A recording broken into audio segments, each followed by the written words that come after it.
நீங்க நெறைய திருச்சிற்றம்பலம் போன்ற படங்கள்லாம் தனுஷ் சார் கூட அசிஸ்டன்ட்டா இருந்தீங்க. ஏடியா ஒர்க் பண்ணீங்க. இருந்தாலும் சில சீன நான் வந்து தனுஷ் சார பார்க்குற மாரியே இருந்துச்சு. இந்த சில ஆக்டிவிட்டீஸா இருக்கட்டும், சில ஸ்டெப்ஸ் மூவ்மெண்ட்ஸா இருக்கட்டும், நான் சில இடங்கள்ல வந்து தனுஷ் சார் பண்ற மாரியே இந்த பையன் பண்றானே! அப்டின்ற மாரி தோணுச்சு. ஸோ தனுஷ் சார்ட்ட நீங்க அட்மையர் ஆன விஷயங்கள், அவர்கிட்ட நடிச்ச விஷயம், அவர் உங்களோட இப்பவும் வந்து "சிதம்பரம் படிப்ப உட்றாத" அப்டின்னு சொல்ற டயலாக்கா இருக்கட்டும். ஸோ என்னலாம் அவர்ட்ட லேர்ன் பண்ணிக்கிட்டீங்க? இல்ல என்ன நெறைய பேர் நீங்க சொல்ற மாரி சொல்லுவாங்க. தனுஷ் சார் மாரியே பண்றேன்னு அப்டியா? சொல்லுவாங்க. ஆமா.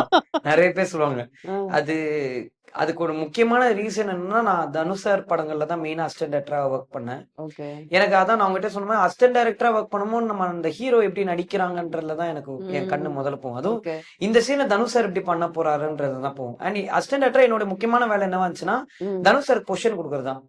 ஓ! லைட்டிங்க்கு, அதர் ஆர்டிஸ்ட் வரும்போது அந்த ஸ்டேஜிங் எப்படி நான் தனுஷ் சார் பொசிஷன்ல இருந்து நடிச்சு காட்டுறேன்றதுதான். ஓகே. சோ, அப்ப நான் நெறைய சார அட்மையர் பண்ணி, எனக்கு சில எக்ஸ்பிரஷன் நான் சார் பண்ற மாரியே ஒரு டைம்ல பண்ண ஆரம்பிச்சுட்டேன். அப்டியா? பண்றது, இது பண்றேன், அது பண்றேன். அதுக்கப்புறம் தான் எனக்கு ரியலைஸ் ஆச்சு. அ ம்.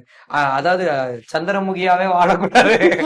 கொஞ்சம் இதுவா இருக்கணும். ஓ! அதுக்கப்புறம் தான் நான் ஸ்லோவா அது இது பண்ணேன். பட் ஐ திங்க் அவர நான் ரொம்ப அப்சர்வ் பண்ணதோட சில ரிஃப்ளெக்ஷன் வந்து என்னையே அறியாம வந்ததுங்க. சில இடங்கள்ல ம். நம்ம ச அவர இமிட்டேட் பண்ணணும்னு பண்ணல. எனக்கே ஓகே. தெரியாம வருது. பட் அது அது எப்படி சொல்றது? எனக்கு அது வந்து ஒரு பக்கம் சந்தோஷமா இருக்கு. பட் இன்னொரு ம். பக்கம் அத கொஞ்சம் நம்ம குறைச்சுக்கணும்ன்றதும் ஓகே. இருக்கு.